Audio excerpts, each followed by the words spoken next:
Hi tears, welcome back. எல்லாரும் எப்படி இருக்கீங்க? நல்லா இருக்கீங்களா? இன்றைக்கி நம்ம வீடியோவில் பார்க்க போகிறது நம்ம கிச்சனில் இருக்கிற இந்த ஒரு கிராம்பு வச்சுட்டு நீங்கள் நினச்சி கூட பார்க்காத அளவுக்கு நிறைய டிப்ஸுங்க தாங்க பார்க்க போகிறோம். எல்லாருமே வீடியோ கொஞ்சம் ஃபுல்லாக ஸ்கிப் பண்ணாமல் பாருங்கள். அப்போ நமக்கு டைம் வேஸ்ட் பண்ணாமல் நேராக வீடியோக்குள்ளே போயிடலாம். அப்போ நமக்கு நம்மளோடது முதல் டிப் ஒன்று பார்த்துடலாங்க. நம்ம வீட்டில் இந்த மாதிரி சர்க்கரையெல்லாம் ஸ்டோர் பண்ணி வைக்கிற பாத்திரத்தில் நீங்கள் இந்த மாதிரி 1-2 கிராம்பு போட்டு வச்சிட்டிங்கன்னா உரும்பு தொல்லை உங்களுக்கு இருக்கவே இருக்காதுங்க. அது மட்டுமே இல்லாமல் கிலோ கணக்கில் சர்க்கரையும் நீங்கள் தைரியமாக வாங்கி ஸ்டோர் பண்ணி வச்சுக்கலாம். ட்ரை பண்ணி பாருங்கள். அப்போ இனி அது போலவே நம்ம வீட்டில் இந்த மாதிரி பருப்பு கடலையெல்லாம் நம்ம நிறைய வாங்கி ஸ்டோர் பண்ணி வைப்போம். அந்த மாதிரி இருக்கிற பட்சத்தில் அதில் வண்டெல்லாம் போகாமல் மாத கணக்கில் நம்ம ஸ்டோர் பண்ணி வைக்கிறதுக்காக வேண்டிட்டு நீங்கள் அது பாட்டிலில் போட்டு வைக்கும் போதே இந்த மாதிரி ஒரு 2 கிராம்பு கூட போட்டு வச்சுட்டிங்கன்னா பருப்பில் வண்டெல்லாம் ஏறாமல் எப்போவுமே ஃப்ரெஷ்ஷாக இருக்கும். ட்ரை பண்ணி பாருங்கள். அப்போ நீ அது போலவே நம்மளோட அடுத்த டிப் ஒன்று பார்த்துடலாங்க. இந்த மாதிரி நம்ம வீட்டில் காஞ்ச மிளகாலாம் வாங்கி வைக்கிற டைமில் அந்த காஞ்ச மிளகா பூசணம் பூத்து போகாமல் இருக்கிறதுக்காக வேண்டிட்டும் நம்ம இந்த மாதிரி ஒரு 2 கிராம்பு அந்த காஞ்ச மிளகா எடுத்து வைக்கிறதுல நம்ம போட்டு வச்சிட்டோன்னா எப்போவுமே காஞ்ச மிளகா கிறிஸ்பியாக பூசணம் ஒன்று பூக்காமல் ஃப்ரெஷ்ஷாக இருக்குங்க. ட்ரை பண்ணி பாருங்க. அப்போ இனி நமக்கு நம்மளோடது அடுத்த டிப் ஒன்று பார்த்துடலாங்க. அதுக்காக வேண்டிட்டு நான் ஒரு கைப்பிடி அளவுக்கு கிராம்பு தாங்க இந்த மாதிரி இடிகளில் போட்டு நல்லா இடிச்சு எடுக்க போகிறேன். இந்த ஒரு குவான்டிட்டியில் தான் கிராம்பு எடுத்திருக்கேன். நம்ம மிக்சியில் போடணுன்ட்டு அவசியம் இல்லைங்க. மிக்சியில் போட்டு நல்லா ஃபைனாக ஒன்றும் பிடிச்செடுக்க வேண்டாம். இந்த மாதிரி இடிகளில் போட்டு நம்ம இடிச்சு எடுத்தால் போதும். இந்த ஒரு கன்சிஸ்டன்சிக்கு நான் கிராம்பு பொடிச்சு எடுத்திருக்கேன். இந்த ஒரு பொடிச்ச கிராம்பு வச்சு நம்ம என்னென்ன பண்ண போகிறோம் அப்படின்றத பார்த்துடலாம். அதுக்காக வேண்டிட்டு நமக்கு நம்மளோட முதல் டிப் ஒன்று பார்த்துடலாம். இந்த மாதிரி விளக்கில் நான் நல்லெண்ணெய் தாங்க ஊற்றி கொடுக்குறேன். 1 டீஸ்பூன் அளவுக்கு நல்லெண்ணெய் ஊற்றிட்டேன். அதோடவே நம்ம இப்போ பொடிச்ச கிராம்பு ஒரு 1/4 டீஸ்பூன் அளவுக்கு நான் சேர்த்துருக்கேன். இந்த 1/4 டீஸ்பூன் கிராம்பு சேர்த்ததுக்கு அப்புறமேட்டு ஒரு 1/4 டீஸ்பூன் அளவுக்கு மஞ்சத்தூள் கூட நம்ம சேர்த்து கொடுத்துடலாம். ரொம்பவே ஹைஜீனிக்காக நல்ல ஒரு பாசிட்டிவ் வைபு நம்ம வீட்டில் எப்போவுமே இருக்கிறதுக்காக வேண்டிட்டும் கொசு தொல்லை பொடிங்க தொல்லை எல்லாம் இல்லாமல் இருக்கிறதுக்காக வேண்டிட்டும் நம்ம வீட்டிலே நம்ம செய்யக்கூடிய ஒரு அருமையான விளக்குங்க. எண்ணெயில் கிராம்பும் மஞ்சத்தூளும் போட்டதுக்கு அப்புறமேட்டு ஒரு 1 hour டைமுக்கு நீங்கள் ரெஸ்ட் பண்ணுறதுக்காக வச்சுக்கோங்க. அதுக்கப்புறமேட்டு நீங்கள் இந்த மாதிரி ஒரு திரி போட்டு பற்ற வச்சுட்டிங்கன்னா மெயினாக சாயந்தர டைமில் நீங்கள் பற்ற வச்சுட்டிங்கன்னா நல்ல ஒரு பாசிட்டிவிட்டி இருக்கும். அது மட்டுமே இல்லாமல் இந்த கிராம்பும் அது மாதிரி மஞ்சத்தூளும் எண்ணெயில் நல்லா ஊறி இருக்கிறதுனாலே அந்த எண்ணெயிலேருந்து நல்ல ஒரு மனம் நல்ல ஒரு ஸ்மெல் இருக்குங்க. இந்த ஒரு ஸ்மெல் எல்லாம் கொசுங்களுக்கும் அது மாதிரி நம்ம வீட்டில் இருக்கிற பொடிங்களுக்கெல்லாம் பிடிக்கவே பிடிக்காதுங்க. அதனாலே உங்கள் வீட்டில் சாயந்தர டைமில் நீங்கள் தைரியமாக இந்த ஒரு விளக்கு பற்ற வச்சுட்டிங்கன்னா கொசு தொல்லையெல்லாம் உங்களுக்கு இருக்கவே இருக்காது. கண்டிப்பாக ட்ரை பண்ணி பாருங்கள். அப்போ நீ நமக்கு நம்மளோடது அடுத்த டிப் ஒன்று பார்த்துடலாங்க. அதுக்காக வேண்டிட்டு நான் ஒரு 2 பவுல் அளவுக்கு பாஸ்மதி ரைஸ் தாங்க சோக் பண்ணி வச்சுருக்கேன். நல்லா ஊறதுக்காக ஒரு 1/2 hour டைமுக்கு வச்சுருக்கேன். இதுக்கப்புறமேட்டு ரொம்பவே குயிக்கான நல்ல ஒரு லஞ்ச் பாக்ஸ் நம்ம குழந்தைங்களுக்கெல்லாம் கொடுத்து அனுப்புறதுக்காக வேண்டிட்டு ஒரு அருமையான லஞ்ச் பாக்ஸ் ரெசிபி ஒன்று பார்த்துடலாம். நல்லா அந்த ஊற வச்ச பாஸ்மதி ரைஸை ஃபில்டர் பண்ணி எடுக்கணுங்க. அப்போ தான் நமக்கு தண்ணி கரெக்டாக எடுக்க முடியும். அதில் ஒரு 3/4 பவுல் அளவுக்கு தேங்காய் போட்டுக்கோங்க. அது மாதிரி 1/2 டீஸ்பூன் அளவுக்கு வெந்தயம் போட்டுக்கோங்க. அது போலவே 1/2 டீஸ்பூன் அளவுக்கு மஞ்சத்தூள் போட்டுட்டு நல்ல ஃப்ரெஷ்ஷான கோகோனட் ஆயில் நீங்கள் ஊற்றிக்கோங்க. ஒரு டீஸ்பூன் அளவுக்கு ஊற்றிக்கோங்க. அதுக்கப்புறமேட்டு நல்லா மிக்ஸ் பண்ணிக்கோங்க. ரொம்பவே ஹெல்தியான ஒரு ரைஸ் தான் நம்ம செய்ய போகிறோம். இந்த ஒரு ரைஸ் கூட நமக்கு குழந்தைங்களுக்கு எதுவுமே கொடுத்து அனுப்பணுன்ட்டு இல்லைங்க. இதுவே அவ்வளோ டேஸ்டியாக இருக்கும் சாப்பிட்றதுக்காக.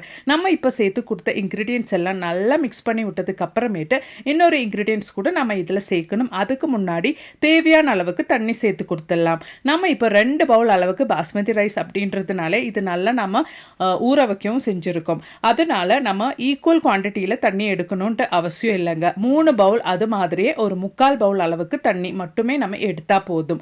நல்லபடியாக தண்ணி ஊற்றிட்டு தேவையான அளவுக்கு உப்பும் சேர்த்ததுக்கு அப்புறமேட்டு நான் ஒரு 10 சின்ன வெங்காயம் நல்லா பொடியாக கட் பண்ணிவிட்டு அது கூட நல்லா இந்த மாதிரி கையால் நல்லா இந்த மாதிரி சேர்த்து கொடுத்துக்கோங்க. நல்லா இந்த மாதிரி நான் கையில் செய்கிற மாதிரி நல்லா நீங்கள் பிசைஞ்சு அது ஒரு வெங்காயம் சேர்த்து கொடுத்தா தான் சாப்பாட்டில் நல்லபடியாக நமக்கு அந்த ஒரு ஸ்மெல்லு கிடைக்கும். நல்லா இந்த மாதிரி சின்ன வெங்காயம் கூட சேர்த்து கொடுத்துட்டு நம்ம ஃப்ளேம் ஆன் பண்ணிவிட்டு ஒரு விசில் நீங்கள் விட்டால் போதுங்க. அதுக்கப்புறமேட்டு ஃப்ளேம் ஆஃப் பண்ணிக்கோங்க.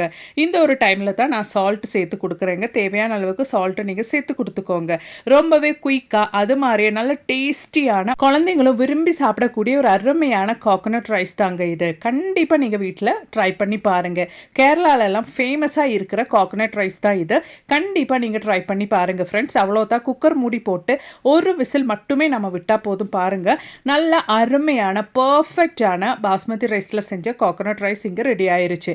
இதே மெனு நீங்கள் பொன்னி அரிசியில் நீங்கள் சாதாரணமாக சாப்பிட்ற என்ன அரிசியாக இருந்தாலும் அதிலே நீங்கள் ட்ரை பண்ணி பார்க்கலாங்க. கண்டிப்பாக ட்ரை பண்ணுங்கள். பிடிச்சிருந்தா மறக்காமல் ஒன்று லைக் பண்ணுங்கள் ஃப்ரெண்ட்ஸ். அப்போ இனி நம்மளோடது அடுத்த டிப் ஒன்று பார்த்துடலாம். அதுக்காக வேண்டிட்டு நான் ஒரு டிஷ்யூ பேப்பர் தாங்க எடுத்திருக்கேன். டிஷ்யூ பேப்பர் ரெண்டாக நம்ம இந்த மாதிரி கட் பண்ணி எடுத்துக்கலாம். அதுக்கப்புறமேட்டு நம்ம ஆல்ரெடி இடிகளில் போட்டு பொடிச்சு வச்ச அந்த கிராம்பு 1/4 டீஸ்பூன் அளவுக்கு 2 டிஷ்யூ பேப்பர்லேயும் நம்ம போட்டு கொடுத்துடலாம். அதுக்கப்புறமேட்டு கற்பூரம் தாங்க எடுத்திருக்கேன். கற்பூரம் 1 எடுத்துட்டு, கொஞ்சம் பெரிய அளவு கற்பூரம் தான், அதனால் 1 போதும். அதை நான் இங்கே கிராம்புக்கு மேலே நல்லபடியாக பொடிச்சு சேர்க்குறேங்க. பொடிச்சதுக்கு அப்புறமேட்டு நம்மளோட டிஷ்யூ பேப்பர் நல்லா செக்யூராக நம்ம ஃபோல்ட் பண்ணி எடுத்துடலாம். அதாவது நம்ம சேர்த்த அந்த ஒரு கிராம்பு அது மாதிரி அந்த ஒரு கற்பூரம் வெளியே வராதபடி நம்ம நல்லா கரெக்டாக ஃபோல்ட் பண்ணி எடுத்துடலாம். இதை நம்ம ரொம்பவே பயனுள்ள ஒரு விஷயத்துக்கு தான் பயன்படுத்த போகிறோம். நம்ம ரெடி பண்ண இந்த ஒரு டிஷ்யூ பேப்பர் மட்டுமே போதுங்க. நம்ம வீட்டில் பல்லி தொல்லை, கரப்பான் தொல்லை அது மட்டுமே இல்லாமல் இந்த ஒரு ஸ்மெல்லுக்கு எலிங்க, பாம்புங்க எதுவுமே உங்கள் வீட்டு பக்கமே எட்டி பார்க்காதுங்க. பாருங்கள், நல்லா செக்யூராக ஃபோல்ட் பண்ணி எடுத்ததுக்கு அப்புறமேட்டு நான் இது மெயினாக என்னோட கிச்சனில் கேஸ் ஸ்டவ் கீழே தான் வைக்க போகிறேன். இந்த ஒரு மணத்துக்கு என் கிச்சன் பக்கமே பல்லி, கரப்பானெல்லாம் வரவே வராது. அது மட்டுமே இல்லாமல் எட்டுகாலி தொல்லை, இன்செக்ட்ஸ் தொல்லையெல்லாம் எனக்கு இருக்கவே இருக்காதுங்க. கண்டிப்பாக நீங்கள் ட்ரை பண்ணி பாருங்கள். பிடிச்சிருந்தால் மறக்காமல் ஒன்று லைக் கூட பண்ணி சப்போர்ட் பண்ணுங்கள் ஃப்ரெண்ட்ஸ். அப்போ இனி நம்மளோடது அடுத்த டிப் ஒன்று பார்த்துடலாம். நம்ம வீட்டில் இந்த மாதிரி கிலோ கணக்கில் அரிசியெல்லாம் வாங்கி ஸ்டோர் பண்ணி வைக்கிற டைமில் அரிசியில் வண்டெல்லாம் போகாமல் இருக்கிறதுக்காக வேண்டிட்டு நீங்கள் 2-3 கிராம்பு அந்த அரிசியில் போட்டு வச்சா போதுங்க. அந்த ஒரு கிராம்பு ஸ்மெல்லுக்கு அரிசியில் வருஷ கணக்கானாலும் வண்டெல்லாம் போகவே போகாதுங்க. கண்டிப்பாக ட்ரை பண்ணி பாருங்க. அப்போ இனி நம்மளோடது அடுத்த டிப் ஒன்று பார்த்துடலாங்க. அதுக்காக வேண்டிட்டு ஒரு 1/4 லிட்டர் அளவுக்கு நான் தண்ணி எடுத்திருக்கேன். அந்த தண்ணியில் நம்ம பிடிச்சி சேர்த்த கிராம்பு ஒரு 1/2 டீஸ்பூன் அளவுக்கு நான் சேர்த்து கொடுத்துருக்கேன். அதாவது ஒரு 5-6 கிராம்பு தான் நம்ம சேர்த்து கொடுத்துருக்கோம். அது பொடிச்சு சேர்த்துருக்கோம். இதோடவே நம்ம வெங்காய தோல் தாங்க சேர்த்துருக்கோம். அதோடவே ஒரு பூண்டு, நல்ல பெரிய பல்லு பூண்டு கூட நம்ம சேர்த்துக்கலாம். நல்லா இடித்து சேர்த்துக்கலாம். கிராம்பு இடித்து அதே இடிகளில் தான் நான் பூண்டும் இடித்து எடுத்திருக்கேன். அதனால தான் பூண்டோட கலரு அந்த மாதிரி. நல்லா மிக்ஸ் பண்ணிவிட்டு நம்ம அடுப்பில் வச்சு நல்லா ஒன்று கொதிக்க வச்சிடலாங்க. நல்லா இந்த மாதிரி கொதி வர டைமில் நீங்கள் ஒரு 5 நிமிஷம் டைமுக்கு லோ ஃப்ளேமுக்கு கூட போட்டு நீங்கள் கொதிக்க வச்சுக்கோங்க. அப்போ தான் அந்த கிராம்போடதும் பூண்டோடதும் வெங்காய தோலோடதும் எசன்ஸ் நல்லபடியாக தண்ணியில் இறங்கும்.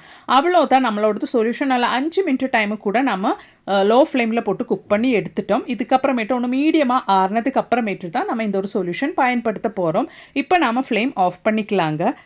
அவ்வளோதான், பாருங்கள், நம்மளோட சொல்யூஷன் ஒன்று மீடியமாக ஆறி வந்துருச்சு. இப்போ நம்ம இது ஒரு பாத்திரத்துக்கு ஒன்று ஃபில்ட்ரு பண்ணி மாற்றி எடுத்துக்கலாம். நம்ம ஃபில்ட்ரு பண்ணி எடுத்துட்டோம். இந்த மாதிரி ஒரு யூஸ் அண்ட் த்ரோ பாத்திரம் தாங்க நீங்கள் யூஸ் பண்ணணும். ஏன்னா இதுக்கு மேலே நம்ம ஹார்பிக் கூட பயன்படுத்த போகிறோம். ஒரு 1/4 டீஸ்பூன் அளவுக்கு நம்மளோட சொல்யூஷனில் ஹார்பிக் கூட ஊற்றிக்கலாங்க. ஆல்ரெடி நான் கொஞ்சம் ஊற்றிட்டேன் ஹார்பிக். அப்போ தான் வீடியோ ஆன் பண்ணலன்னு சொல்லி மறுபடியும் நான் ஆன் பண்ணிவிட்டு ஹார்பிக் ஊற்றிருக்கேன். ஒரு 1/4 டீஸ்பூன் அளவுக்கு ஹார்பிக் ஊற்றிட்டு நம்ம இந்த மாதிரி ஒன்று மிக்ஸ் பண்ணி எடுத்துடலாங்க.